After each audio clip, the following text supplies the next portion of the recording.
Each year. Back-to-back years, 2000 and 2001. I That's caught something. a lot of passes. Yeah. In D3. It's Did they- D3, but Hey, still football. Come Don't through the air. Don't poop on D3 I'm now. not. I'm like pretending to be the people who poop on it. Yeah. Well, stats are stats. Exactly. So, did So- you guys run the ball at all? Not much. Not much, dude. Actually, our quarterback put up some crazy numbers. Yeah. He threw for 731 yards in one game. Were you playing receiver then? Yeah, I was. You weren't a tight end. No, I converted to tight end after in year 3 in the NFL. Actually, I don't know Like- if you remember 03, it's like- 04. I was a receiver. It's like Shannon Sharp. Yeah, Yeah. yeah. There you but go. I did not have a similar career. Played a lot of special teams. You and I played together 03 to 08. I don't know if you remember 07. Oh. When you got hurt. Yeah. We got hurt, I think, in the same game. Oh, misery loves company. Yeah. And you screwed me because I was Why? like, oh, here's a guy. I tore my yeah. bicep. You tore your groin. Yeah. You're like, oh, I'm going up the veil for this blood thing, and yeah. I was like, oh man, he's gonna get better and leave me in the training room alone. I was there Nobody pretty got much. hurt. I was Nobody there- got no, but I was there like all day. Yeah, you like, were, and Yeah. you know, the training room's a lonely It place. is, man. So when someone else gets hurt, and I don't think anybody really got hurt that year for some reason, and I think we were pretty sucky too. But that was we were like we 8 went and 8. 7 and 9. It was 7 and 9, That 8 was and Jay 8. Cutler's first year. Second, he was 06. Well, no, that was 06 his first year as a full-time starter. Yeah. All right. It was his team now, type of thing. Yeah, so misery loves company, and then Yeah. you ditched me because you got healthy. That Yeah. damn blood thing worked. Yeah. Whatever they did, And they cleared spun me. you blood or something like PRP. that. Yeah. Yeah. So they take out some of your own blood, put it in a machine, a centrifuge, it spins it, and it separates the different properties, and they take the plasma-rich platelets and inject it back into the site of the injury. Yeah. And it's supposed to speed up the recovery, and apparently it Yeah. does. Because I was like, oh, he's going on IR. He's Yeah. he's gonna be with me, and this is at the time you couldn't come off IR. No, I should. And had you been able to, then I would have come off IR. But Yeah. I was basically done for the season, even though I was okay with like a good 6 weeks left. Yeah. Screwed me. Left me in the training room alone. Yeah, it's not a happy place. But No. you were a remarkably healthy player for the 14 years you played. I mean, most of these seasons you were starting and playing in every game. Yep. Except for the ACL year. Which was what year? 2002. So that was basically my first major injury during season. So, yeah, it's a weird, lonely, mentally challenging time. And I know like the average fan will be like, oh, he's still getting paid and blah blah blah. But it's a sucky time. The first game they played, and I loved we used to run boots all the time. Yeah.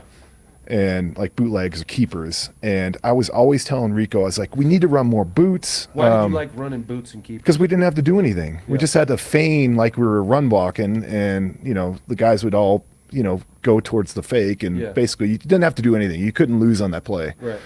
So I was like, we need to do more, because at the time we weren't doing a lot, and we were just running the ball, and you got to have some sort of fake off the run. I Yeah. mean, at times, because teams understand what you're playing. They get to practice and watch film. So, yeah. So that first game, first of all, it's surreal watching a game, because I was like, I can't believe they're playing a game without me. Like, how's that friggin' possible? Yeah. But the game goes on without you. and it was sickening to watch. But the first play of the game was against the Patriots in Foxborough, like my hometown, and they run a boot, and Jake hit someone for like 30. Oh man. Could have been you. I don't know. No, I don't think it 2002? Were you there? I You were was there? there in 03. No, Oh. that was Jake's first year. 03 though, it was as well. Was it? I was on What the hell was practice running? squad Was it first year. Greasy? I don't know. Whoever threw the ball completed a pass, and I was like, damn it. Damn. Freaking keeper. Hey, real quick, there's a couple of the comments that say no audio. Is the audio up now? Are we good, guys? Could someone give me a thumbs up if you can hear me? If you can hear us? All right, we're good. We're good. Just want to make sure. Yeah. So That's all right. I didn't say anything anyway, so. yes, you did. Yes, you did. So the running game of the Broncos, kind of iconic, right? And you were part of that. I mean, you had a bunch of 1,000-yard rushers. You had TD who had 2,000.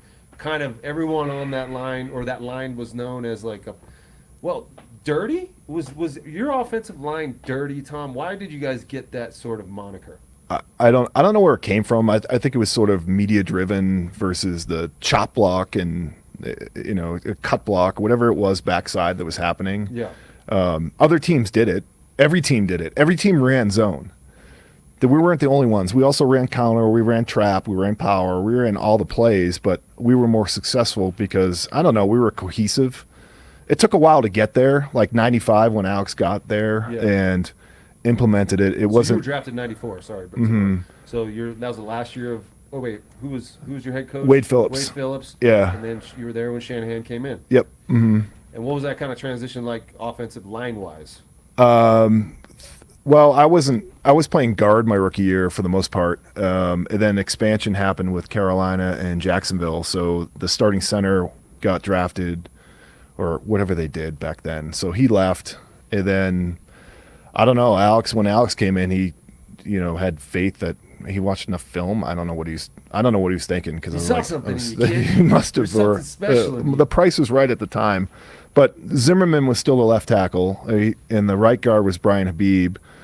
They brought in Broderick Thompson was the right tackle, became the right tackle. And then Schlereth came at left guard. So they made like three out of the 5 were swapped out, including myself. So, but the scheme was much better for me, like size wise. It was more reliant on knowing where to go and quickness as opposed to like just kind of like brute strength. So, but it took a while for us, despite 4 out of the. I was the only young guy. I mean, Broderick Thompson was older, Zimmerman was older, Habib was older, and Schlereth was older. So, I mean, they were all pretty much established vets. But did they like take you under their wing and like? Did they fuck with you? Did they shave your head? Or no, that was rookie year. Wedgies? Rookie year. Yeah. No, rookie year. These assholes. They Habib and Zimmerman and Sharp. They all They tried to mummy me. They were going to mummy me with tape and throw me in the cold tub or put me somewhere. Tried and true hazing technique. Yeah. So I kept on. And because they said that I forgot breakfast. Every Friday, a rookie was supposed to bring a breakfast. Yeah. And it wasn't my turn. It was Kenny Hall's turn, and he was late. Fucking Kenny Hall. From Fresno State. He either forgot or was late. So so I allowed them to I saved my strength to let them just get my feet and ankles.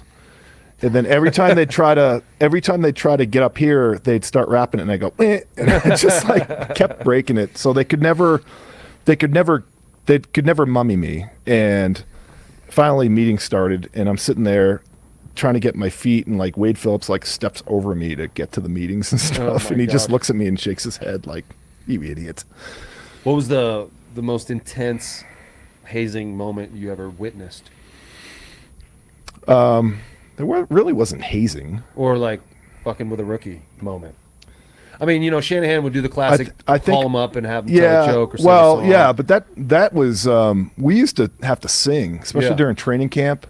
Right. And then it became tell a joke, and I was like, this isn't fair. Like I lost 10 pounds in training camp just out of anxiety of having to sing. What song did you Better sing? Man from Pearl Jam in front of No way. Yeah. Can we hear some of that now? No more hazing. Yeah. I'm too old. But everyone has not everyone, but Pearl Jam fans who sing Pearl Jam. There's like an Eddie Vedderification of your voice. I felt like I feel like I could do it. Yeah. And I did sing Better Man. Better Man. My wife's sister was married to a drummer in a band, so after our wedding, they played at her parents' house, and I sang Better Man. Oh wow. And I feel like I sung it I feel like I was feeling Eddie Vedder at that moment, and I was just like Eddie Vedder.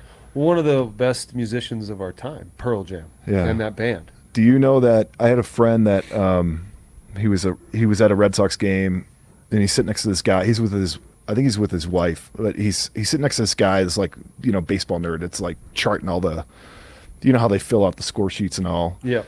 And he's talking to the guy. He ends up talking to the guy, and the guy's like, just nerding out on baseball. He's like, I love baseball. I go to all the parks, and I do all this stuff. And so they end up like at 7th inning, the guy gets up and leaves.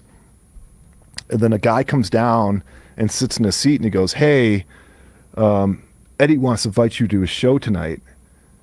And he's like, "Who's Eddie?" He goes, "That was the guy. It's Eddie Vedder from Pearl Jam that's sitting next to you." Yeah. Shut he had up. a baseball hat on. He had short hair. And I was like, "You're an idiot. How did you not know Eddie Vedder was sitting next to you?" Well, dude, because he was playing Fenway Park that night. Oh wow! But unless he talks because he's got his voice is so low, and he could do so much with it. But he's such an honest. He's but my friend he wasn't even like a Pearl Jam fan. Yeah, I was like, I can't believe you. You were there too? No. Oh, okay. No. Okay. God, I would have been all over him. I would have known who he was. You would've? Short hair, baseball hat, nerding out. Because I knew he was a baseball fan. Okay. And he's also a basketball fan because I think Pearl Jam was supposed to be Muggsy Mookie Bogues or Mookie Blaylock. Yeah.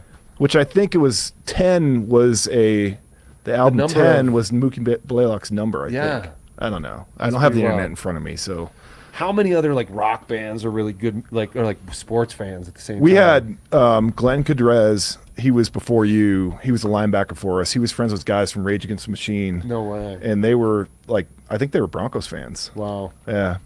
Those guys rocked. Because he used to always wear a Rage shirt under his pads and all. Oh, really? So I think he was friends with them. Maybe they became Broncos fans because they were friends with him. Yeah. But now it's mostly like rappers who like sports. Yeah, I don't know. The music's different now, so yeah. I mean, there's not. Well, even back in the day in the locker room, like people would play music, but you didn't always like the music that was being played, right? And you had to kind of suck it up for a day, and then you get to play your own music. Yeah, it wasn't like that. Like DJ Williams used to commandeer the shit. He was, and I liked the music he played. I didn't mind it, so we didn't. There wasn't a trade off though. Yeah, sometimes it was. It wasn't like the white guy music. Country there was never shit. country. Sometimes, yeah. In the training room, there was. Every once in a while, it'd be like Metallica in the locker room. Yeah, I remember that a couple times. I don't remember any of that. I just remember DJ was playing all his music, and I was like, I'll listen to it. Whatever. Whatever. I'm not putting it because his locker was right next to mine. Oh, it was. Someone on the you can follow. People are following along. There's I don't know if you can see that. You can read that? Yeah, I can read that. But someone says Tom Nalen, or as I like to call him, Route 66. That's cringy. That's Lonnie Paxton's number, isn't it? That was your number, man. They couldn't wait to get rid of my number. What do you mean? Josh Shanahan gets fired. Yeah. And that was my last year. Like they were like, well, you can't play football anymore. Ted Schlegel, the doctor, was telling me about like knee. He was talking about knee replacement and stuff. I was like, ooh, gosh, what? Come on, man. So Shanahan gets fired. McDaniels gets hired. Like his first signing was like Lonnie Paxton. And he immediately took my number. I was like, wow, that was quick. And they couldn't wait to just get rid of that. Well, McDaniels wanted to decimate the entire organization of any sort of remnants of Shanahan's excellence, or even those. Mike Leach was an excellent long snapper. Yeah, that was his first move, was to replace the long snapper. Yeah, with a Patriot. His guy in, dude. His guy. What did he have to do with special teams? Well, nothing. But he wanted like loyalists, I mean, how'd that work out? I got cut by McDaniels too before I even got to go on the practice field. Man, it was. You should be thankful for that. No, I'm not, because I mean, my NFL career was over at that point. Yeah, it was over, man. Well, but I was fucked up. Like my hamstring never really.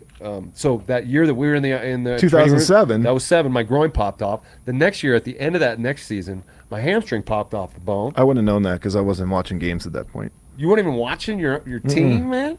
I went out like I came in. I was on practice squad. I was on practice squad for the first 4 weeks of my rookie year. Never watched a game. Why? All right, I had to go to the home games, but they played the Jets on like Monday night in '94, and I was watching Melrose Place or something instead because I didn't, I was like, I got my 3 days of work in, I'm good. So you weren't interested in how your buddies were going to fare that Sunday? No. And especially in 2008 because it was hard. It was hard to kind of be done. I knew I was done, and it was hard to watch a sport. Like it was hard to watch a sport. It's hard to be even associated with a sport. For like 5 years after I retired, I wouldn't read. I didn't want to know anything about the Broncos, anything, because it was just a weird, awkward kind of exit. And because Shanahan gets fired, I see him out on the Highline Canal, and I end up talking to him, and he's like, well, if I get another job, would you be interested in coaching? I was like, hell no, I hate football, I'm sick of it. And then like 3 months later, I'm coaching at Denver South, so I was like, oh, yeah. So a couple questions there. Like, your last game that you ever played in, do you remember that one? Yeah, because I tore my bicep. And do you remember the last play?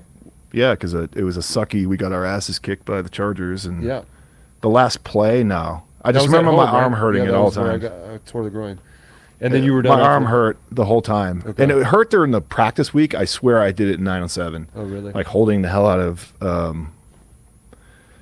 what was his name? Red, the D tackle, 93. Yeah.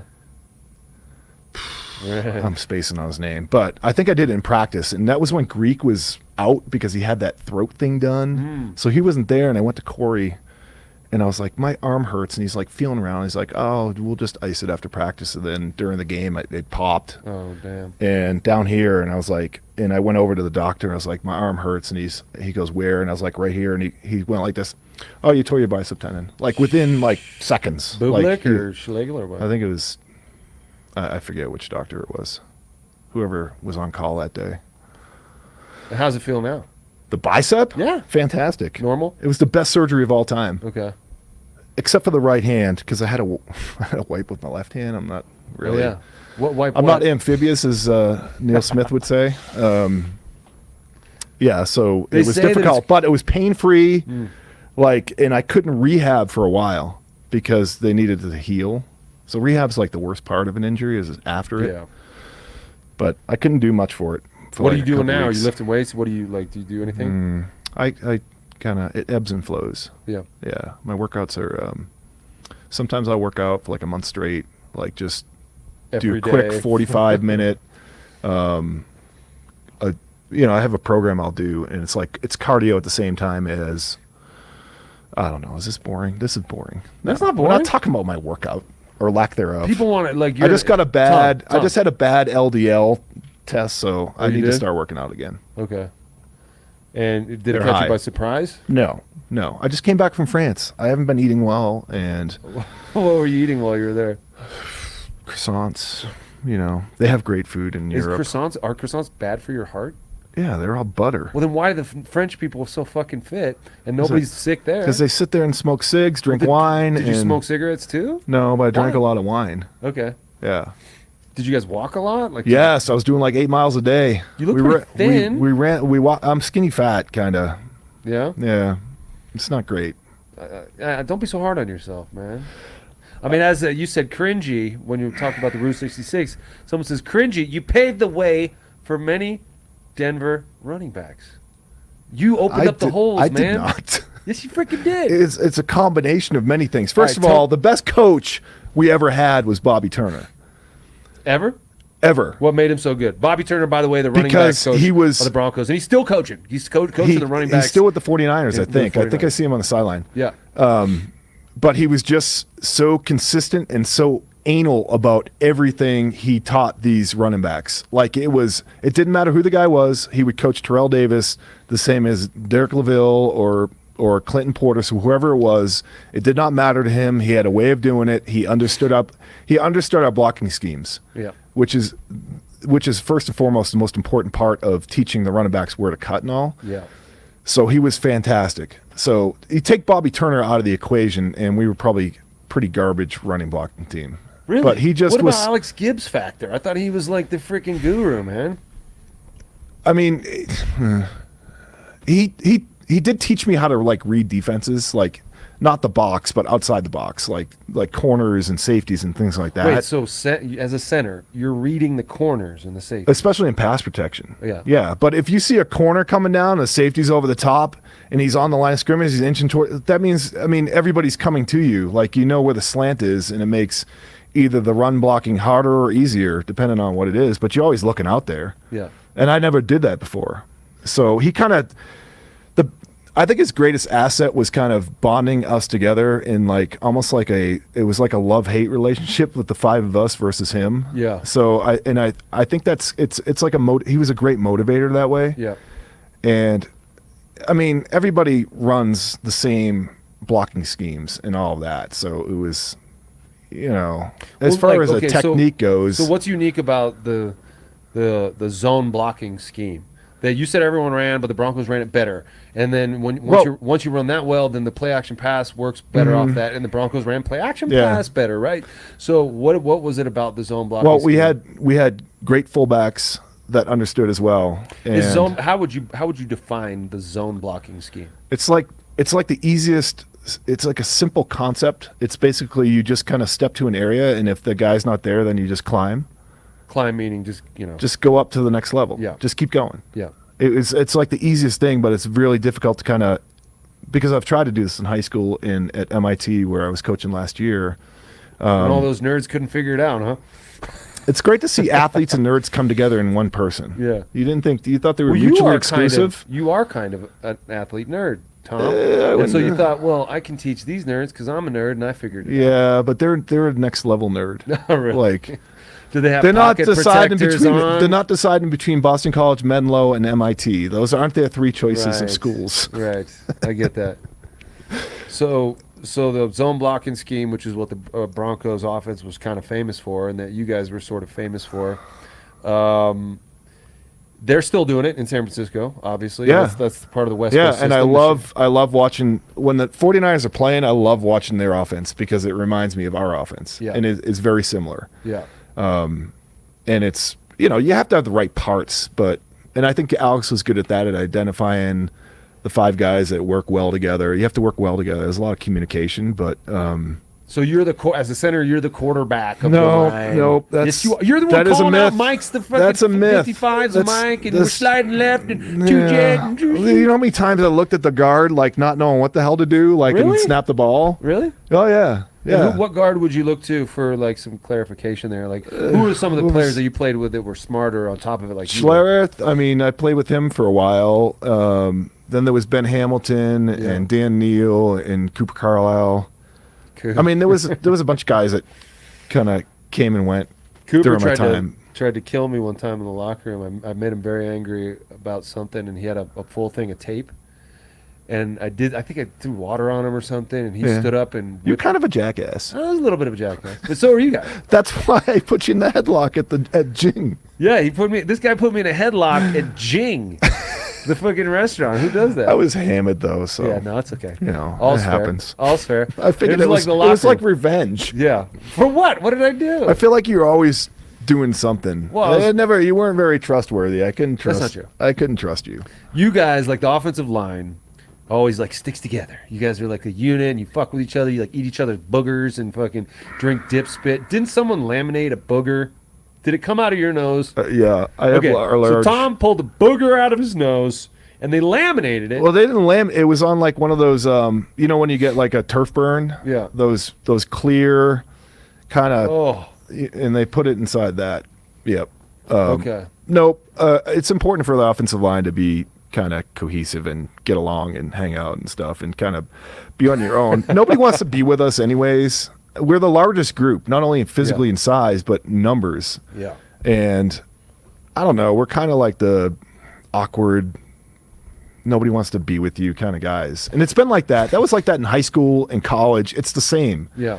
Like it never changes. Like the offensive line are kind of like the forgotten, equally as important as most of the other positions. I give quarterback probably the most important, but as far as another position group, the offensive line is vital to, making things work. And Offensive line is a very interesting position in sports because no other sport do you have like a group of pretty big dudes. Like some of them borderline could be considered obese who could not play a different sport. They couldn't be track stars. They couldn't be basketball players. They couldn't really play baseball or these. They're kind of too big for everything. But you put them on a line together and they find a home. And they become like powerful and important for their size. And do you think that like it has anything to do with making them sort of apart from the rest of the team? Oh, I think you just painted broad strokes there as What do you describing the offensive line as They're being big like dudes. non-athletic, I didn't say can't do non-athletic. anything else. Larry Allen, who just passed away. Oh. That first of all, a fantastic football player. Yeah. Very quiet. I played with him in the Senior Bowl. Oh, really? And he was from Sonoma, and like I was like, who is this dude? Like, where did he come Butte from? College. I think he played JC. And then he went well. to Sonoma after that. Yeah, And that dude was so friggin' athletic. Like, I'm not saying you guys weren't athletic. You're just bigger, and so it's harder for you to put you into position sports like other sports. yeah, nobody grows up thinking, oh, I want to be a right tackle. Like, Yeah. my dream is to play right tackle. Right. I'm 8 years old. I want to be right tackle for the Eagles. No, that doesn't happen. We all kind of grow into that, or you're kind of reduced to that. Right, and so It's like you with wide receiver. yeah, no, I didn't want to play tight end. You couldn't have. You kind of made your way to tight end in the NFL because I was out of asked- necessity. Yeah, I did. You're right. So like the booger thing is one. I was a thing. linebacker going to college. You were. Yes, Wow. I was recruited as a linebacker. And My and you first day also- of practice, I was playing center. Wow. And then you also played other sports growing up. Yeah. Yeah. So you were. I'm not saying these guys aren't athletic, but You just said they can't No, swing I'm a saying their baseball size- bat. They can't shoot What is it? a They shoot a can't swing it. basket. But it's rare that you see. Okay, how many 300-pounders? Orlando are there? Franklin was a hockey player. Orlando Franklin's a great athlete. I'm saying how many 300-pound baseball players are there in the Major League Baseball? Not any. Was Kruk? John David Wells. Kruk. I forgot about John. David Kruk. Wells. There's some big. Yeah, Cecil Fielder's son or whatever. What's Prince? Yeah. Yeah. But Mo these are Vaughn, anomalies. David Ortiz. Oh, they're not 300, No. but there's a dude, Tellez. There's a dude. He was playing for Toronto. I don't know where he is now. How many but he's 300-pounders are huge. there in the They don't the have to NBA? be. You don't have to be 300 pounds. Everyone on the offensive line is 300 pounds these days. I in the was NFL. 285. I know maybe, you were because you were a freaking nature, man. But no, it's kind of required, and you're not. All right, there are some people that are naturally 300 pounds, but I was not one of them, and a lot of us weren't. Lepsis wasn't. no, He was like a discus thrower at CU. awesome athlete. I'm not Yeah. saying, but I'm just saying your size kind of prices you out of some You of these started sports. it out by saying that we're garbage athletes and we could only play offensive line. That's exactly what That's I what you said. That's exactly what I said. I'm paraphrasing, but that's Yeah. what you said. Matt Lepsis, is it? Tell me if I'm right about this story. Would you every year his new cleats that he wore all year? You wore those same shoes the next year? I would wear someone else, yeah, because he wore Nike. Why wouldn't you wear and we your had own the same shoes? because I didn't like the new ones. I didn't like breaking them in. I hated new anything. But even if someone else's foot broke it in, it wouldn't be also like He had the same awkward? size. Okay. Yeah, and they work. So I didn't like new cleats. I didn't like new anything. Did you have any like? I other went through college superstitions? without washing like my practice uniform. I would never ever. And I remember Doug West, who I don't think Doug. You was didn't wash the- it once? No. Mm-mm. Why? No, I used to hang them up after, and we did like 3 days. So I was That's like, they were disgusting, wet and Tom. gross because when you wash practice pants, especially the material that Boston College was giving us, which was garbage. If you wash those pants, they were like so tight when you put them back on. Yeah. And I didn't want that. I wanted nice and loose and. You didn't wear pants on the practice field anyway. You wore those little gray shorts. Yeah, they're pretty sweet. When did you start doing that? The whole time, Like that's what we wore in college, Okay. and everybody wore grays. That's what everybody wore. And then all of a sudden, like your generation came in with the blue fancy shorts and Yeah. Well, now they actually wear like biker shorts, like spandex out there. They don't even wear shorts anymore. yeah, that wouldn't be a good look for the O-line. Yeah. No. To your point, 300 pounds in spandex does not look good. No. Well, depends who you ask, I guess. There's some sickies out there. There are. That's for sure. Someone up there is saying Tom should be a Hall of Famer. No, I disagree with that. Why? I think that's reserved for, first of all, if you're waiting around like. I'm not saying wait around, Tom. I'm just saying like Either your first, I don't know. The whole process is kind of screwed up anyways. Like you have to lobby if you don't get in. Yeah, You have to get like in the be media. political and stuff like that. Yeah. And I don't know. I didn't view myself as that because I see the guys that like Kevin Mawai and Damani Dawson. Those Yeah. are two guys that are centers that were in my era. contemporaries of yours. I think that's the only two that I know of that I can remember. And I just they were better than me. Like I would What made watch them better? them. They were just better. I don't know. Yeah. They had a more success rate at blocking people. Okay. Different systems and stuff, but there's another guy, Olin Kreutz, who played for the Bears. Yeah. That was friggin' nasty, and that dude should be in the Hall of Fame because I watched him play, and he's like, oh, he's better than me, Really? and he was nasty too. What makes a center good? I think disposition. I think. You got to want to All hurt right, someone. there are some centers I don't even enjoy watching because I don't actually, and they might be like a Pro Bowler, but I'd be like, nah, I don't like he doesn't look like a center. Like there's centers that look like centers, and then there's Mark Stepnowski is another dude that was from the Cowboys that was fantastic. Small, he was like 260 with that offensive line in Dallas back when they were winning Super Bowls. But he looked like a center. And I don't know. It's just kind of like when you watch him on film, you know, like, oh, that's a center, or that's a guard playing center. Disposition, you said. Just kind of, you have to be a little dirtier at center than Yeah. kind of because things are gritty in there. Like the tackles are kind of like I don't know, the Look kind at of me. athletic. You're on your own. You're making all this money, and You're on your own. those guys don't even like. They hardly even make contact, like because it's just They're a doing the little different. kick It's a whole slides and different. stuff. Yeah, like Yeah. by the time they make contact, like with their hand, it's like 5 seconds into the play, and tackles don't really get beat up like the inside guys do. So I don't know. I think when you play interior offensive line, you have to kind of have a different, not a Richie Incognito disposition, but a kind of a, you know, you're not making friends out there. Right. I wasn't friends with anybody. No one? Like I see guys after games now when I do watch the NFL, and they're like switching shirts and Yeah. like I would not have anybody to switch anything with. No. I didn't talk to anyone. I just went straight in the locker room, and you know. Someone's saying Super Bowl rings count too, Tom. Well, that's more of a team kind of accolade than. Well, then why You does have to that be count? incredibly lucky to win a Super Bowl. You're like right. everything has to go right. You're right, but you were a part of that back to back, which is even more lucky. And it's not luck to be able to coalesce that type of excellence. I think we You know, cheated on like the salary cap back then, so we could keep most of our team together. I think we. That was only 3 years so. into the freaking Shanahan era. Yeah, we were cheating our asses off What do you mean? with the salary cap and all. How? I think we circumvented the cap or How something. did you circumvent it? I don't know. They didn't. It's like cheating on your taxes. You don't declare everything. Not Okay. that I would, but you know.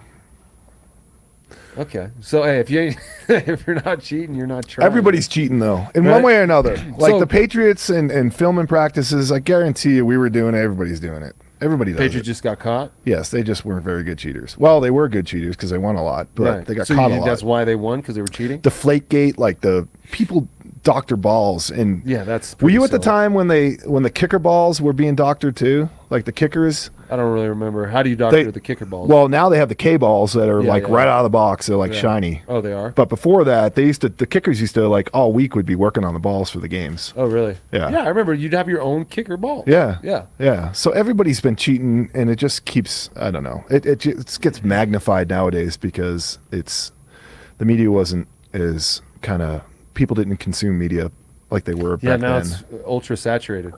Do you think if you were playing now, you'd be a different kind of a player type of a guy because you would be inundated with that? Because you were able, like, you guys had a policy on the offensive line. You didn't even talk to the media, Yeah. right? Like, would you have been able to enact that type of policy It's, these days? I don't, I could see the generation, like, I could see guys coming in towards the end of my career that were completely different. Like they wanted to talk to the media and things like that. I just didn't, my disposition was I didn't want to talk to him regardless of our, like it was a great mantra for us. It was a great rule that we had because it worked with me. Where And did it for start? most How of the did it guys, start? it was Alex. Alex was the one that kind of implemented it. He suggested it to us.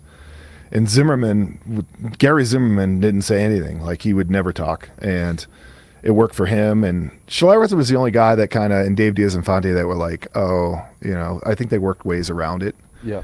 because they enjoy that. Yeah, and they're in I the- enjoy I mean- doing this because this is just me and you like talking. Yeah. I feel like this isn't really media. Yeah.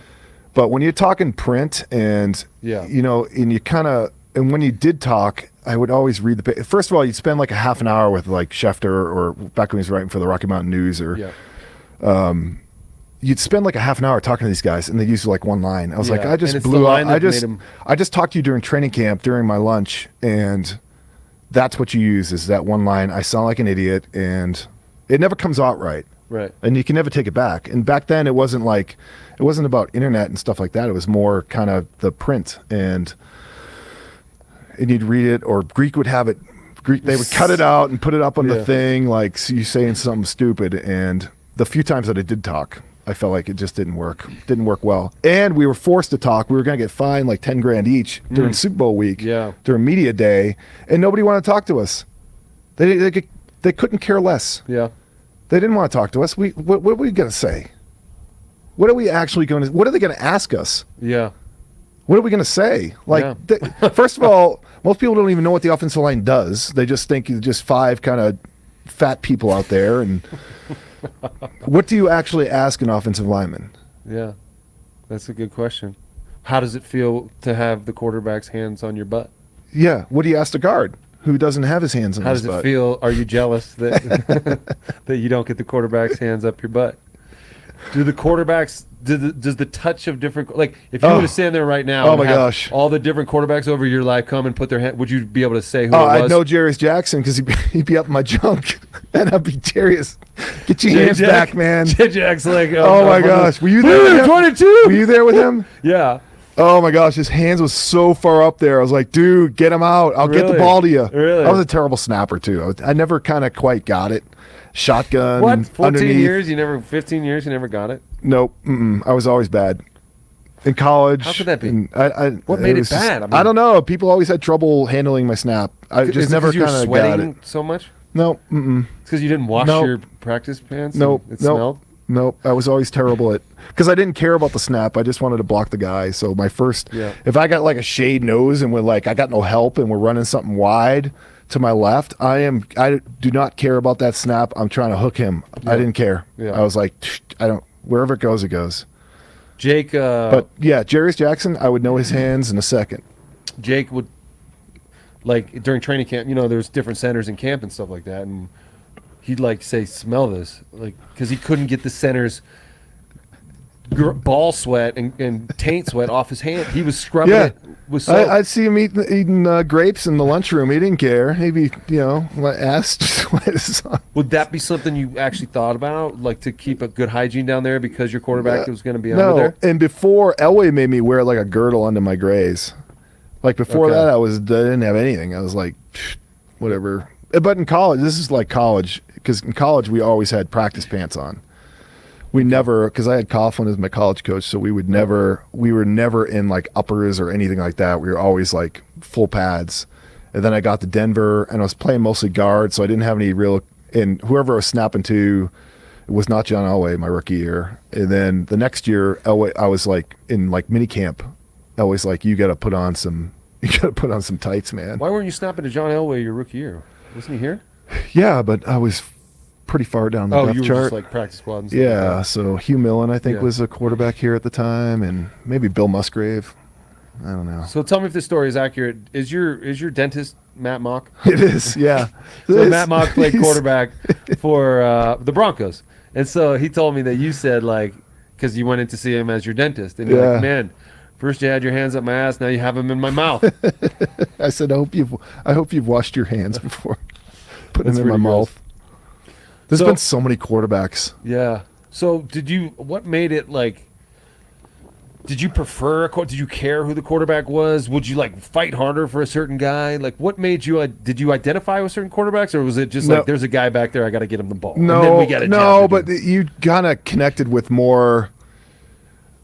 First of all, Elway was Elway. Until he retired, this is like a stupid question, because there wasn't a preference, because he was the only quarterback I knew. Yeah. And then, what was that next year? Was it Greasy? So Greasy, and I like Brian. Like, he got, the media hated him. Why? He was kind of just aloof. He's following Elway? No, because he was kind of aloof, and I think they feel like, he didn't like earn this aloofness. But he was a great dude. Like, Brian Greasy's a good dude. Yeah. Like, I enjoyed him. But then Gus Frerotte, I was really good friends with Gus Frerotte. So when Brian hurt his shoulder one year, the year we got our ass kicked by Baltimore, Gus was the quarterback for like half that year. And Greasy's off to like a fantastic start. But then I got to experience Jake. And Jake was like, he wasn't really, he kind of broke the mold for quarterbacks, because he was so out there and kind of different, but caring at the same time. Like, he got us. We never got anything from Elway. Really? No. And I don't think Greasy either. You didn't buy like an ATV or something? No. We bought Jake an ATV. Oh. Because we loved playing with him. Oh yeah. Because he was elusive, and he didn't really feel like he was like better than you. Like, a lot of quarterbacks kind of had that, because when Cutler got here, he had a kind of a different vibe about him. So, and when they switched quarterbacks after we lost to Kansas City, was that 2006? Yeah. And we all played bad, but for some reason, let's switch the quarterback. Yeah. And Mike explained it to Rod and I. He called us into his office, going, making a switch at quarterback, and I was like, all right. And he goes, well, Jay is the future. He can make the same mistakes as Jake's making. But it was Jake was kind of a leader. Like he kind of wanted to play hard, and that's. I think the sign of a good leader is like how those around you respond. And we wanted to play well for Jake. Like I felt terrible because I played like garbage against Kansas City. That was like the first NFL Network game. Yeah. What was it? It was a triple header. It was on Thanksgiving. Yeah. It was like a triple header. Yeah. So we had our game plan going into that game was like nothing because you got like 2 days to prepare. Then you got to go on the road. Yeah. And we were 7-3 going into that game. And Schefter came out with a report that week in advance of that game that said if we lost, Jake was going to get benched. So going into that game, that was the word. So if we lost 41-38, Jake throws for 500 yards. They're going to Jake. How many touchdown passes would that be? I don't know. 6, 5. 6 and a safety. No, 6. We scored 38 points. 38. Yeah. Well, 7. 6 and a safety. 6 times 7 would be 42. Yeah. Oh, shoot. All right. Gotcha. Forget it. Come on, no math. Smart guy. This is dumb Jock, so. But yeah, so it wasn't dependent on. It was just the result of the game. I had never heard this. Yeah. There was a report going. We were 7-3, but there was still a bad taste from the previous AFC Championship game. We lost the Steelers. That's why Jay Cutler was drafted, because it was like the idea was that Jake couldn't get us over the hump, that we couldn't win the big one with Jake. But like you said, it was a whole team that had a bad game, and it was not. Anyway, I think Coach Shanahan admits that was a mistake. Yeah, I mean 7-4 with a little mini bye kind of after the Thanksgiving game, and then I think we ended up 8-8, maybe. We did, yeah. We missed the playoffs, and then missed it the next 2 years after that, and then that was it for everybody. Yeah. So, but when your question had to do with like, do you prefer? I preferred playing with Jake Plummer because he was fun to play with, and he was elusive. So if you lost, he could kind of get his way out of it. Yeah. I mean, he did some weird things, some left-handed throws and he's trying to make a play though, right? Yeah. But that's all, because he's competitive as hell. Right. Yeah. But I enjoyed playing with most of the quarterbacks. I mean, Cutler was different because he was, I don't know, he was the first player that his dad was at practice. Right. I'd never experienced that before. He was on the field. Other than Elway's dad, but Elway's dad was like a scout and a coach and stuff like that. Yeah. But he was like the first parent I'd seen on a football field. I was like, this is so weird. Like, I hadn't experienced that. Not even in high school did you have that. And he was like between the two fields at practice, standing there. I was like, what is, whose dad is here? Jay's dad? I was like, is he a doctor? Who is that guy? And it was Cutler's dad. I was like, oh, that's so weird. That was, yeah. So that was kind of weird. And, I didn't really get to know him. He did get us tickets to the play-in game, the Padres, Rockies. Oh. Do you remember? Did you go to the game? No. Oh, my gosh. Greatest baseball game ever. Oh, really? I mean, Holiday still didn't touch home plate, but doesn't matter. He got us we all went to that game, had a great time. He was actually sort of like Brian Greasy, like kind of better off the field than on the field. Yeah. Kind of, how they carry themselves. Right. But I didn't play with Jay long enough to kind of you got hurt pretty early in 2007. Yeah, so and then once you get hurt, you don't matter. No, it's like you're completely ostracized. Yeah. It's weird. Yeah, they don't look at you anymore. It's nobody talks to you. No, you disappear. Because you have like the stench of death on you. Like they don't want to be around that. Yeah. They Greek would be like, don't come in until 9 so I can take care of the players first and then you. Yeah. And I was such a distraction. You're out of there before anybody comes in there again. He was my last year. He told me, because at the end I was like losing it. Like I was just like, I'd lost, like I was down to like 250. I was doing like, this is when they had the new hot tubs and the cold tubs. I was doing like cannonballs off them, and Greek's like, you can just go home. We can't really fix your knee, so you have direct deposit, right? And I was like, yeah. He goes, well, you don't need to come here anymore. Really? Because I was such a distraction to the players. You were like, it was like Office Space. Like Milton. Yeah. Down in the basement. I played with a guy, Tim Cone, he could do a Milton like perfect. We played the 49ers in Japan in a preseason game, and all he would do is just talk Office Space. It was fantastic. Is that part of what you missed the most from football? Just like the guys, the locker room, the friendships, those moments? Yeah. Yeah. Paycheck's number one. Yeah. And then nobody mentions that, but it was pretty awesome. Who doesn't mention that? Yeah. So I worked at this isn't in your notes. So I haven't even really been using them. So in Massachusetts, I moved back to Massachusetts for a couple of years. And I have that in here. You do. Just kidding.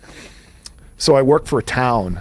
I ended up like a heavy equipment operator. So I got my CDL license, Class B, and then I worked for a town for 2 months until, but it had the same camaraderie. Like I was like, I loved it. Like these 6 guys that I work with were fantastic, like salt of the earth guys. Didn't go to college. They all went to like trade school, but they could fix anything. These are like guys that actually could do stuff. Yeah. And I just was like, I immediately fell in with. I was like, this is so cool. And then for 2 months, I worked for the town in the winter, and then like we got a snowstorm, like a blizzard, and I was out in my truck for like 19 hours. Dang. Never got out of the cab. Like I had a pee bottle. I had everything in my cab. I was all set. Bottle? No, but I didn't have to. Yeah. I did. I had to get fuel, so I did get out of the cab once. So I got out of the cab at a VFW that I was plowing because it was part of the town for some reason, and I couldn't barely get back up into the cab, so I had to retire. My back was killing me. Oh. Those dudes were out there till like for 36 hours. Like state of emergency, all the laws, anything like the union, nothing. No, you're out. You're out until the roads are clear. So for 19 hours I did it, and my eyes were like, they looked like Coke bottle, like that red when I came home. But it was a miserable experience. But it reminded me of the locker room because it was very non-PC. Yeah. The locker room is like, at least it used to be. I don't know what it's like now, but it's so non-PC. Yeah, you can say can say anything. Yeah. And that's how, you have great conversations. We talk about religion, politics, like. Well, one thing I was going to mention earlier about the offensive line, I was talking about how gross you guys were and all that, but you were also some of the smartest dudes, some of the most religious and spiritual guys, some of the most politically savvy and stuff. So actually the deep, like we were fucking with each other and you guys almost killed me a couple times, but I would also have the most interesting You would have some conversations. odd questions about Jesus. Well, we thought I was trying to get inappropriate. No, you guys wanted me to come to Bible study and learn the ways of the Bible, and so just for educational purposes. And we weren't asking you to allowing believe, you to educate me. And we weren't asking you to jump in the River Jordan and, That's not true. Get baptized. Christians want other people to become Christians. No, I think at least my standpoint was just for knowledge, just to know what other people, what Christianity's about. And it's like Hamza Abdullah. Remember Hamza? Yeah. And when Darren Williams died, he got up and spoke because he's Muslim. And first of all, the Ramadan thing, he did that during the season one time. During training camp. Oh my gosh. Could not eat or drink anything. Sun up to sundown. In training camp. How's that possible? No water. Yeah, he did it. So, he wore white at the memorial service. Right. And he got up and explained it. He's like, it's a celebration. Yeah. Whereas as Christians, everybody wears black because it's like death and all this darkness. And I had no idea. Yeah. And I was like, oh, it's like, I like that. Like, it's cool. Yeah. And something I didn't know about. Like Judaism, I kind of know about. And, but I didn't know much about the Muslim faith. Well, that's the diversity of a locker room. You don't know who you're going to be in there with, and then you different socioeconomic backgrounds, regions in America, religions, political views. I mean, you remember when we debated everything. Everything. Yeah. Everything was out in the open. Yeah. And I remember my last year, Obama was running for president. That's what I was going to say. Yeah. And it was like all of a sudden the whole locker room was involved in politics, and it's much like Trump. Yeah. Like Trump is like. Everyone is into politics when Trump is in politics. Do you think they're discussing politics in the locker room now, like Biden versus Trump? I hope so. I don't know if they do. I hope there's some people out there that can laugh like I do at politicians, because I'm agnostic when it comes to politics. What does that mean? Well, I know it's there, and I acknowledge the existence of it, but I don't have faith in it. So if here's my viewpoint on politics today, is Trump is like, he's the greatest gift. He really is. To what? To everything. Everything we're about. He's so American. Yeah, and if he could run the country from a prison with an orange suit, with orange skin, I think it would be so American. And it may change the way politics are after that, because it's terrible. It's all so garbagey and ugh. Do you think he could get his bronzer in prison? That's my son asked me that. Yeah, could he do the hair stuff, the spray tan and all that? All the stuff he's able to do. He wouldn't spray tan. I guess they'd have to get bottles in. Would he pardon himself? I don't know. Okay. He's been convicted of a felony. I know. So he potentially could go to prison Yeah. and be the president. Yeah. And I think that would be unbelievable. Yeah. And you think it'd be good for America? I think it would be hilarious. Hilarious It would be very American. It would be very American. There was a mayor from Providence, Rhode Island, Buddy Cianci, who ran the city and did some bad things whilst running the city and went to prison, and then he ran again for mayor of Providence, and he lost, but not by a lot. Well, we're a very forgiving country. We are. Like we don't forget. Get on you when you fuck up, but then we like the redemption story as well. Do you not see humor in politics like I do? Of Like, course I do. would you not like to see Trump running the country from a prison cell? I wouldn't go that far, but I think it's an absurd circus. I don't think it matters. It doesn't matter. Like, nothing changed. What matters Nothing is the has temperament. changed. You're right, but what matters is the temperament and the annoyance level of people around us, like who you have to deal with. Like, when the first time Trump, and I don't pick a side anymore. You're either. agnostic either? Agnostic I've as grown well? to become that. Yeah. I used to care. Yeah. I used to actually take a It stand. floors me when I see an older citizen with like a political sticker on the car. Yeah. I was like, don't you know any better by now? Nothing's gonna change. Yeah. But it all it does, though, is embolden really stupid idiots to be even more brazen with their ignorance. And I feel like that's what Trump has done in a lot of ways, is made people who aren't very educated. And I'm not saying everybody who likes Trump is uneducated, because that's not true.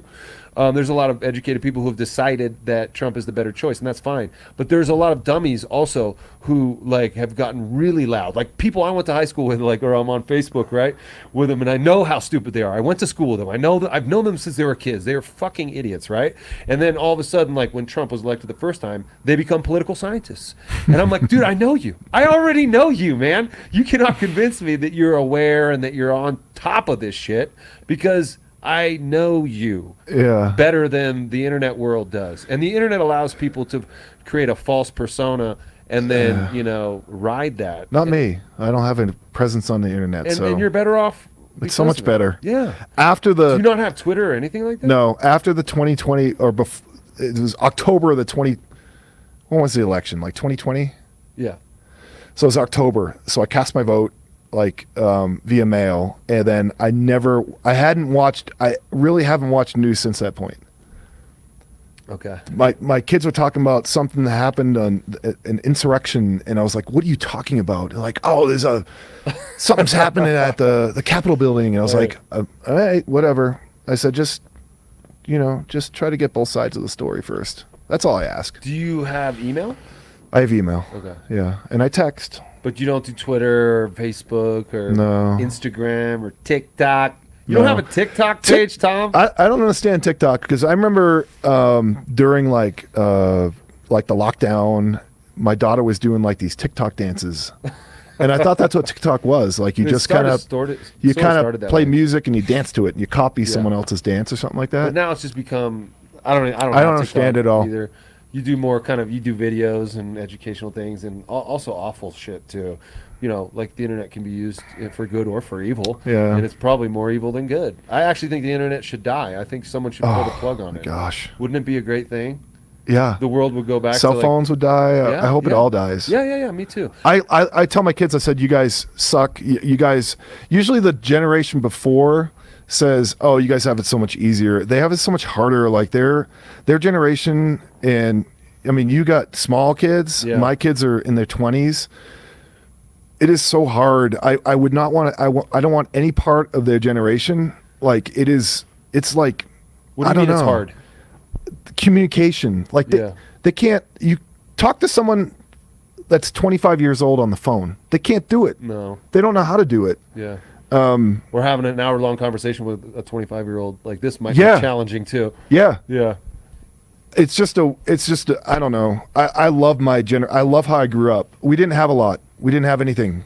But cable TV came out when I was like 12, and we got like cable TV, and I thought, oh, this is awesome. This is all I need. And we had like 3 channels. We went to like 30 channels, and I was like, and Starting to be too much? man, I don't know. I just like my generation. I like how I grew up, and I hate how my kids grew up. Yeah. I hate it. and it's only gonna get worse. I mean, you can pray for the internet to die, but it's not gonna. It will someday. Someday it will. Maybe get not in our replaced. lifetime. I just watched Idiocracy a couple days ago with my son, and I was like, "This is so happening. Like, it's not 500 years from now. It's like happening now." And that was. Have you ever seen that movie? No. It's like 2005, and he like goes 500 years. It's Luke Wilson. Luke Wilson. Yeah, Luke Wilson, Owen Wilson's brother. Maya Rudolph is in it. Yeah. But it's like the future, and it's like America 500 years from now, and it's like I was like, oh my gosh, this is happening right now. Like politics, everything. Well, like because of all the ways you're describing and the way it affects children and the way it makes, you know, basically everybody's information. stupid. Exactly. Everybody is stupid 500 years from now. Yeah, everybody's stupid now. Yeah. You know what I mean? Because we All all the live information- in different. All of our information comes from different places, and it's not vetted anymore. There's No. There's no common ground. There's no like common wisdom. There's no common good. It's all our own little echo chambers and algorithms that we're inside of, and it's based on the things you click, and then it gives you more of the same exact thing, and it feeds you. Yeah. It feeds your demons, and it pulls you back further down the rabbit hole you were going the previous day, and it lights the way to hell. It lights the way to hell, chamber. and we're all in our own private hell. People don't even want to communicate anymore. Like you say echo chamber, they only want to talk to people that only want to talk to you if you share the same views or something like that. Like people can't even have an intelligent conversation disagreeing with each other. Well, Like that's what's cool about was the locker room, that's what right? happened in the locker Yeah, room yeah. all the time, and Yeah. you'd learn so much from listening to someone else. Yeah. But the cool thing about football locker room is that like it's not just about words. Like we might disagree with each other here, but then we got to go out on the field together and do something together that's much more visceral than the words we're speaking in the locker room. We're actually physically doing some violent, sort of strenuous stuff, right? And so I think that minimalizes some of the offensiveness of opinions when you're engaging in something that's more physically kind of. But then you have to turn around and be physical with each other against someone else, and Yeah. you know, kind of come together. But Right. I don't remember any locker room conversations that would get confrontational. Like it was always respectful, and nobody was like looking at their phone because they didn't have them. Right. They weren't looking at their phone, looking up Wikipedia to prove you, or oh, you got that date wrong, or something like that, or. Yeah. I really enjoyed the locker room, and that's why that job I had driving that truck for 2 months was fantastic, because it replicated that kind of, that kind of locker room environment. Well, so you guys had a policy you don't talk to the media, right? But you ended up in the media, and you're sort of doing a little media now, even though this isn't media. But how did you make that transition? Like, what was your retirement and foray into the real world like for you, and how did you end up kind of talking about sports for a living for a while? So after I talked to, said no to Shanahan, I ended up coaching high school football at Denver South, and then. Do you wish you had gone with Shanahan to Washington? No, I sometimes, because I've always applied for jobs, like even like up until last year when I got the MIT job, was the only actual school that actually called me back. Really? School, program, anything. No NFL team, no college team, any level. Are any you trying level. to coach in the NFL? Would you like to? I don't know, because Why it the looks fuck like do a they not crappy. want It looks Tom like a Nalen? crappy. I don't know. I've talked to Nick Ferguson about it at length, and it's a weird process to get in. Yeah. It's like this. You have to be vetted. You have to be. Someone has to sponsor you almost to That's get so you onto lame. a staff. Yeah. And that person that sponsors you has to be pretty high up. And college is even more difficult. Despite the bloated staffs you see on the sideline, they're only limited to like 10 coaches and a head coach. I don't know where all the other coaches come from, but so I was just trying to break into schools you'd never heard of, like on the East Coast, anywhere. This past two off seasons ago, New Mexico Highlands. I tried to, I don't even know. I think it might be in, I forget the name of the town. I want to say it's like Las Vegas, New Mexico, or something. There's a Las Vegas. I think there might be. Yeah. I think I'm not sure, but Not as many casinos. I've there are. tried, and I don't know. I think it was a blessing that I never because it's a miserable life. You kind of nomadic. The job security is not great with coaches, especially when things don't go well. Right. But so what about though that part of it would suck? So you asked about Media. how I got into the media. So I coached at South for like 3 years, and then my youngest daughter was at a school where this guy Tom Manoogian, Lou from Littleton, his kids were going. So he talked to me. He goes, "Oh, you'd be good on the air." And I was like, "I don't know, man. Do I have to talk about the Broncos? Because can I talk about the Avs and Nuggets and Rockies?" So you're an Avs, Nuggets, Rockies guy. You still following them now? Yes. At the time, I took my daughter to Game 5, and I paid a buttload of money for these seats. Game 5 last year of the finals against the Heat. So we were because I kept on telling my daughter, I said she wanted to go. She's a Nuggets. She's always been a Nuggets fan. Like she's a huge, she loves Rocky. When she was little, I used to take her to Nuggets games. It would just be her and me, my youngest. And she would, she loved Rocky. So we ended up going to the final. And I kept on telling her, I said, I'm not paying these first 2 games because they're not going to win it. I said, Miami will take a game. I said, we're going to go to Game 5. And, Miami won a game. I got the tickets to Game 5. And I was at that, and I kid you not, I had tears at the end of the game. It was like, really? It was wild. I'd never been in person to see a championship like that. And I just grew to love kind of the process the Nuggets went through to kind of and they got lucky with Jokic. There's no doubt. I mean, a 2nd round pick. But just how they formulate the team, and Aaron Gordon is just, I've kind of coerced my daughter into believing that he's like her favorite player because he's like a guy he's like that guy. He's like, he'll do whatever. Yeah. I just like how the team kind of came about, this current roster. Yeah. The Bruce Brown, I remember watching him playing for Brooklyn, how good he was defensively. And I was like, oh, this is going to be a good year. So yeah, and the Avs is similar. Yeah. When they got Kadri, I was like, oh, he's, because I watched the Bruins enough to know a maple leaf or leave.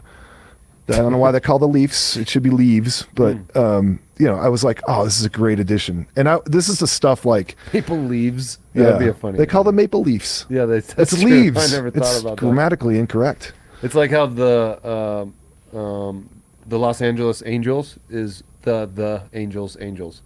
What? Like the Los Angeles Angels means the Angels.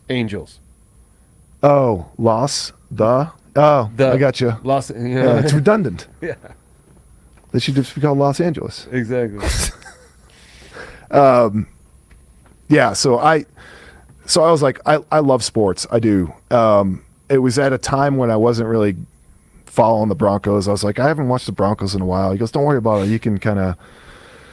So, and then I was coaching and then I left South. I went to Aurora Central, and then I started working at the station that he was like a partner in or something like that. And it's not a station anymore. And what year was this? Was this 2012? 2012. So was it weird? Was it weird to be covering the Broncos when they started doing the whole, like when Peyton Manning era during that time? Yeah, no, it was great. Yeah. I mean, it was, at least they were relevant again after the McDaniels era. Right. And this was when John Fox was the coach. And I mean, I fell into it. I kind of got lucky. I knew I got the job because I played for the Broncos. And if you play for the Broncos and you're on radio, you got to talk about the Broncos. Yeah. So, yep. So then I was paired up with Les Shapiro, and that dude, and he's passed away now, and he taught me so much, like that notepad, like just be prepared, because the first week or so, he's like, dude, you got to do some homework here, and then I was like, all right. And I looked at his notepad, and he's got like this yellow notepad, like legal pad, and it's just filled with everything. Yeah. And he wants to go into baseball. And I said, I'll go into baseball. Let's go into baseball. Let's talk about the Rockies. Because that was back then, I talked about, and I still believe it to this day, they should have a 7-man rotation. A 7-man rotation. It doesn't happen, but Colorado is unique. The pitches always break down. I think Ubaldo Jimenez had I think they traded him to Cleveland because he was already starting to fade. And I was like, they need a 7-man rotation. It takes your starts from 32 to 23. Recruit. You can go get free agents and sell them on 23 starts. Yeah. Prolong your career. Yeah. Give me, it's tough to get 5 guys I'm sorry. But is it also hard to do something experimental these days in sports like that? Like the Rockies are the perfect team for experimental. That's true. It's the high altitude. Yeah. And then I used to think, well, maybe they should only get guys that grew up here. And then Freeland is, he's fallen apart already. And I was like, and then they had Chassin he was from Guerilla. And he pitched well for a while, and then I don't know. So Les wanted to go into baseball. I was like, oh, I'll go into baseball all day with you. But he taught me so much. We didn't end on great terms, and we kind of got in an argument off air, and then they moved me to the afternoon slot with Nate Kreckman. And but I enjoyed it. I enjoyed the challenge of what I enjoyed about it wasn't so much because I didn't have to prep a lot for Broncos, but I did for the other teams because it's not a sport I'm familiar with. Right. And I love the sports, but from a sports radio standpoint, it's just not, you can't be a fan. Yeah. You have to come with not a hot take, but an original take. So I wouldn't listen to any other shows. I would, because I feel like it would distort your opinions. Yeah. Like you might just co-opt someone's opinion without even knowing it and come on and they were, oh wait, Stokely was talking about that before. Well, and I've come and gone on radio. The first time it was money. The second time, because I was getting on the station, I was getting $50 an hour for a 3 hours. So it's $150 a day. And I was spending a ton of time doing it. And I was like, so when they talked about a contract, I was like, this is what I want. And they're like, nope. And I was like, all right, I'm not going to do it anymore. So I left. Yeah. And then it's kind of this itch. And then Altitude started. Yeah. And I got a chance to go work with Nate Kreckman again. Yeah. And he's fantastic. Like he's also a guy that you gotta be on your toes with him because he'll bring up some random stuff. He's just, if you don't know your stuff, like Nate's a guy that will call you on it. And I feel like that's what draws me to sports radio isn't so much sports as it is the challenge of the show itself. Yeah. And to be able to have a conversation with someone and forget about anybody that's listening and to do it intelligently and have your own opinions and be able to kind of spar back and forth. And for the most part, it's not, at least for me, it was always genuine. Like there wasn't like when I was working with D-Mac at the Fan, it was genuine that I disagreed with him. It wasn't like, because I feel like sometimes in sports radio you can almost tell like, oh, this guy's just taking countering opinion just for the show. Right. Whereas D-Mac actually, I would genuinely disagree with him 85% of the time. Right. Because he has he's just dug in on his opinions from years ago, and it's. Did you ever change his mind? No, there's no change in his mind. There's no change in his mind. He didn't kill me with truth. He just killed me with just the same, his quarterbacks, his Trubisky and all that stuff. The Glennon Trubisky doctrine? Oh, which has been proven wrong. It's been dispelled. Yeah. I do a podcast with him every morning, and we talk about this very thing. He's so wrong about it. It's a crapshoot. The draft is a crapshoot itself. Yeah.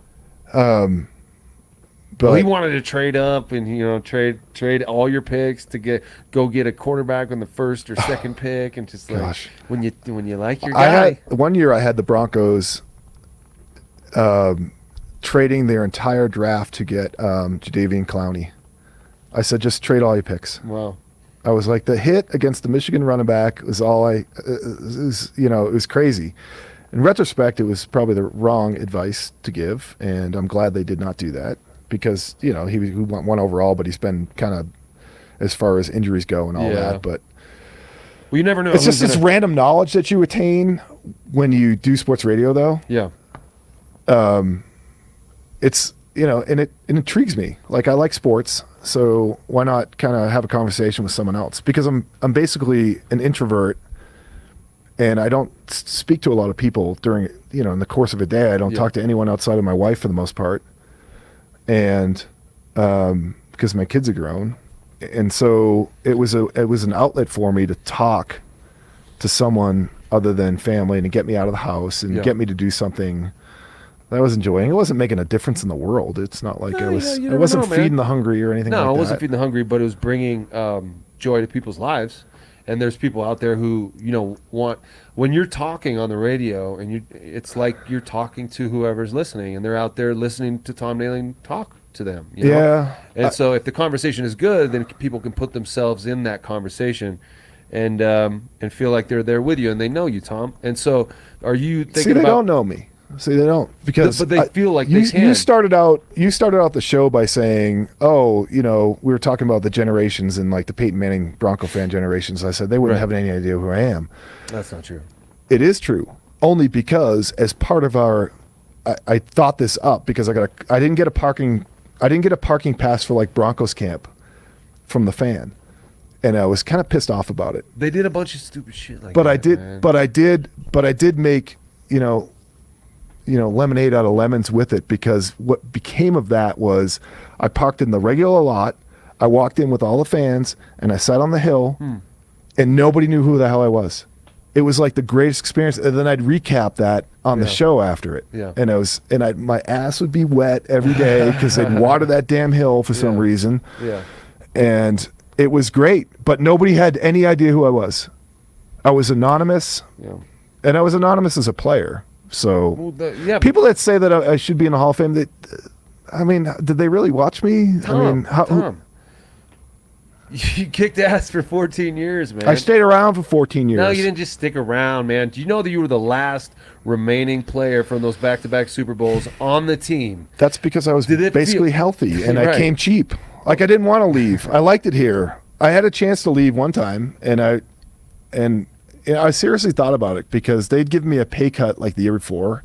Ted Sundquist did, and I was pretty pissed off about it.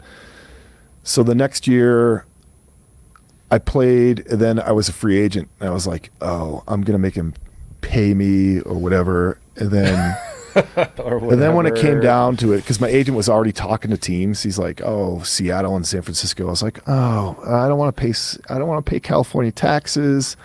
Seattle is appealing because it doesn't have state income tax, so Washington doesn't. So I was like, oh, maybe Seattle. I was like, but it's rainy up there. It's always sunny in Colorado. Yeah. At the end of the day, I didn't want to leave. So I never wanted to leave, so I kind of came cheap. So that kind of played a part into, and I had the same head coach for 14 out of the 15 years, which also helped. Yeah. So what you're telling me is that you sucked at football. You basically were a piece I was of healthy. shit. Yeah, just healthy. I knew where to go. You know where to go. Tom, I want to thank you for coming on. This is it? Today. We usually keep it about an hour, and we're like an hour. And we're over? Yeah. I'm sorry. No, it's great. I was blathering. I was blathering. Well, you obviously are. We haven't even got into you yet. We're not going to get into me, man. Well, then you left me in the training room alone in 2007. Well, because I got better, man. You got healthy. I didn't. I got better. That was 6 years though I had, and you had 15. So come back on Dumb Jock some other time. All right. And obviously you still have some juice in that radio tank, so maybe get back on the airwaves. I've tried. People have said no. I burn a lot of bridges. Okay. That's what I do. Well, let's start building. I'll burn one here. Let's start building some new ones. Flame man. on. Let's start building some new ones. Thank you, Tom Nalen. Man. Appreciate you. That's it for Dumb Jock number 6. We'll see you next time. Later.